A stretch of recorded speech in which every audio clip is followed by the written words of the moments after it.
Ustaz, so ni Ramadan is coming. What is actually the best way to maximize the barakah in this blessed month? Bismillah. There's actually a number of ways you can do so lah. Inshallah.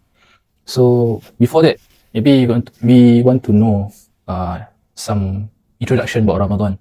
As we know, Ramadan is a special month, but I call it a high status month, high class month. Why? Because for every day that you do, the rewards will be multiplied about tenfold, 10 times, 10x. And also, it's the only month yang inside this month there's a special night. What is special night? Or people say night of power. What do you call it? The testing kita lah. Night of power. What is it? Power. Dia nak test kita. The night of power. What is it called in Arabic? Lailatul Qadar. Yes, Lailatul Qadar. Nak test. What is the surah? Apa? What is the surah that talks about this night of power or special night? Surah apa? Qadar. Surah Al-Qadar. Al-Qadar. Al-Qadar. Yes. So basically, the proper term is actually the night of decree. Al-Qadar means decree lah. This where the Prophet was Oh yes, right? from Masjid Al-Haram to Masjid Aqsa, and then ascended to Sidratul Muntaha. Sidratul Muntaha. Yes. So besides that, what makes Ramadan so special? If we have the means to perform Umrah during Ramadan, it's actually a very, very, very, very significant thing to do. That's why Rasulullah SAW said, Umrah that is done during Ramadan is equivalent to Hajj. In what way? In terms of rewards. Or Hajj, doing Hajj with me, said Rasulullah SAW.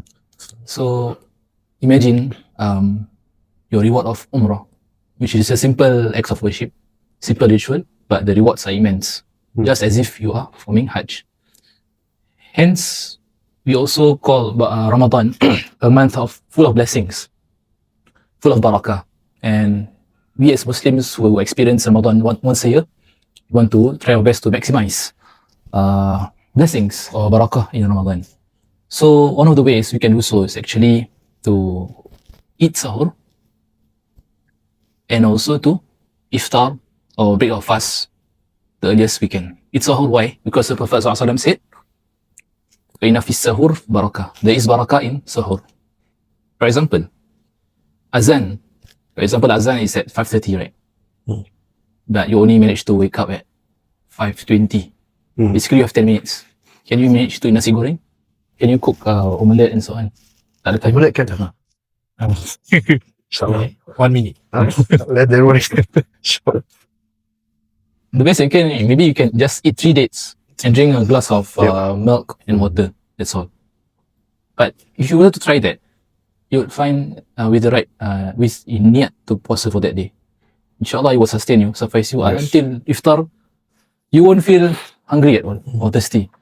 Because that's why the Prophet ﷺ encouraged us to at least drink a glass of water for sahur and not to fast without any sahur. Because that's barakah. That's barakah. There's barakah lah, less, but then it lasts more than usual lah. You try doing that during any other day of the month, of the year, sorry. By lunchtime, you'll be so hungry, like you have not eaten for days. And you feel that. Why? Because it's Allah SWT who actually make us contented inside. I mean, gives us a sustenance. And also when we eat our break of fast, we want to do it moderately, not to have the buffet mentality, you know. Because I have fasted the whole day, I've not eaten much, so I want to balas dendam lah. I'll take everything I can. Imagine if you were to do so, can you perform tarawih with ease, with comfortably? Tidur lah Ustaz. Mostly I think sleep until you miss sahur. we see a lot of people actually doing that. I mean, sometimes during Ramadan is when the buffet Becomes a trend lah. trend, and it becomes like Feast. No, I'm not saying we cannot have buffet. It's just you can go to buffet, but moderately. We have to fill up until because we have to divide our stomach to 3. One third for food, 1/3 for water, another third for air. If all half food, half water, where's the air? That's how you Check it. you can perform your tarawih lah. Basically, and the night prayer. Because if people go to buffets and eat in moderation, they might feel that it's a waste. Yeah. But then where does that kind of practice start from, like to really feast during Ramadan.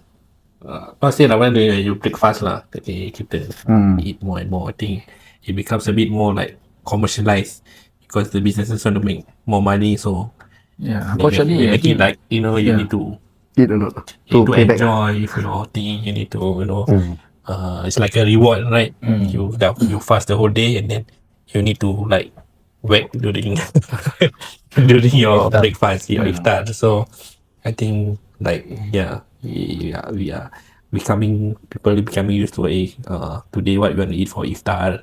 You have to buy this, buy that. Then our Ramadan bazaar, go there, buy a lot of food. So it becomes like the direction towards like monetizing something, which becomes the challenge now. It becomes like something we need to look back and also realize like what should be the best practice from all the sunnah, and what is actually things that we are bringing up that is not supposed to be within our own practice lah, right? I think it can become detriment towards what we're supposed to do during Ramadan. I think that's where the thing. So start you experience. You say Ramadan is the best to go for Umrah. So have you done your Umrah during Ramadan before? In fact, in 2019, me with a group of 3 friends, we decided to do Umrah DIY during the last 10 days of Ramadan. That was when you are. No, that's a year after I graduated from this Islamic University of Madinah. So because I experienced performing Umrah there, so that's why I confident to bring them okay. for Umrah. Inshallah. Inshallah, it wasn't really a walk of in the park. Performing Umrah during Ramadan, Yeah. it's as crowded as Hajj. Okay, you have to be mentally and physically strong. The rewards is great, it's true. The rewards is like performing Hajj, but you also must go through the challenges when performing that Umrah. But I would say it's one of the sweetest spiritual experiences in my life, mashallah. It's worth it, it's worth it. Give it a try, inshallah. Have you before? This year, went before? go. I haven't been there during Ramadan. So you've been, Must try that one. you've performed Haven't had a chance. Oh, Inshallah. one day. Inshallah. Okay, you can bring me. To start will lead us. During Ramadan. DIY. So we will gather people to go and go together. Inshallah. who will be the grand sponsor? Who's sponsoring? Sponsored by TBM. Wow, that would be a nice dream to sponsor viewers for Ramadan. For Ramadan, for Umrah. Umrah. Yeah, so I think I mean basically about Barakah in Ramadan, I think it's very important that we do small things, but most importantly consistent. So I think one of the things that probably I find myself very hard to continue in a sense is certain deeds that we start during Ramadan that might be a bit hard to continue after Ramadan when Shawwal comes in. Correct. So for example, actually technically logically, the praying of Tarawih at least 8:20 rakaat by right is supposedly making it easier for us to conduct the sunnah prayers. Yeah, but nonetheless, due to challenges or circumstances, sometimes when Shawwal comes and we face the challenge of, let's say, time constraint or that we actually skip all these sunnah prayers, but actually all this while for 30 days continuously, 29, 30 days, we were able to set aside time. Set aside time for Tarawih prayers lah. Yeah. So it's really mind-boggling how we can do all that during Ramadan, but after that we find it so hard to. Why is it so, brother? In my opinion. Yeah. Is it so? Is it challenging? like during Ramadan they said there's less shaitan influence? Is this true or not? You start lah, confirm. So the being chained. general shaitan are chained. There's only the small shaitan, which they are not so powerful to bring us away from our ibadah. So when Ramadan ends, all hell break loose. All Shaitan persuade us to indulge in food, entertainment, and so on. One of the reasons. But if we have a strong, we have the right intentions, we have a strong dedication to be consistent. We need to seek, we need to let the momentum going even in Shawwal, which is why even the Prophet ﷺ encouraged us to fast 6 days in Shawwal. Why is that? To keep the momentum going. So, but for night prayers, it's upon us to inculcate that in our daily lives. Yeah. I think the other example was like how we can diligently wake up for sahur. Yeah, which is like at least 10 minutes before subuh prayers and to like what you say lah, cook omelette. Nasi goreng. Nasi goreng. So I mean the idea is like again logically we could actually wake up earlier before subuh. Yeah. And the same amount of time technically we could also do our tahajud or whatsoever. But sometimes like what you say lah, after Ramadan, when Ramadan ends, somehow we reset the lifestyle back to what it was before Ramadan lah, which can be quite a waste sometimes. In fact, it's a waste lah. Sometimes we do see certain behavioral changes for 1-2 months before it goes back to yes. I'm not sure whether you all face that, but yeah. For example, there was one point in time where I was maintaining a Monday Thursday fasting after Ramadan period, and then somehow it died off halfway through. Yeah. So I think if but nonetheless, with every Ramadan that comes, I think we pray that we are able to be consistent in certain things. I mean, doesn't mean that the previous Ramadan we failed to continue being consistent in certain deeds. I think we shouldn't have the same mindset lah. Yeah, we should always, with every Ramadan, we should always strive to be even better than the previous Ramadan. Yeah. I think this one, like, in Ramadan, we realize that all these things that we do, we make the sacrifice for the eternal rewards, which goes back to the, like, what drives the behavioral change. It still falls back, for me, to the mindset that we have lah in the current age. So if we are too influenced in going after the dunya or the worldly things, if in comparison we realize that in Ramadan we are actually, our focus is the different type of reward, which is the akhirah, which lasts eternally, which is lasts forever. And if you want to really compare the two things, one is something that the reward is by far unlimited, much greater. If you were to invest in anything, we want the best ROI, right? The best returns available if we want to make an investment. But sadly, why are we switch back to something that won't last forever, that will last your lifetime, rather than focus on the profits that is gonna last you in the eternal rewards night, which normally, like you said also, there's so much barakah in the things we do during Ramadan, waking up early, right?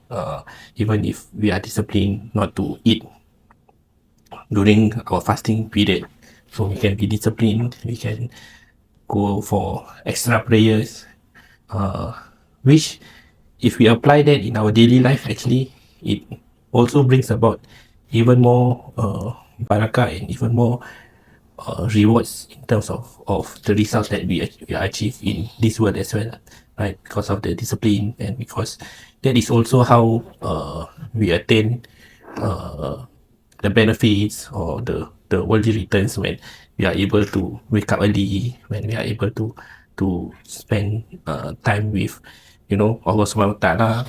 If we do our tahajjud prayers, we are grateful for His blessings, I think He will give even more. And that is how, as Muslim, actually we should be applying to our lives to increase our, not just the rewards in the akhirah, but also the rewards in this world. Because I think it's natural if you are grateful, which Allah mentioned, right? If you are grateful, He will multiply it. Yes. And it's normal. Even if, let's say, as human beings, if you give somebody some money and the person is not grateful, it's unlikely you want to help him again. Like, because I help him, he don't even say thank you, or he don't even like give me credit. Then why would you want to give some more, right? So it is the how we should be doing or applying in our lives. And I think I think that is where if you ask me, when we want to look at returns, right, being an accountant, think about the best returns for people. I think we plan a lot.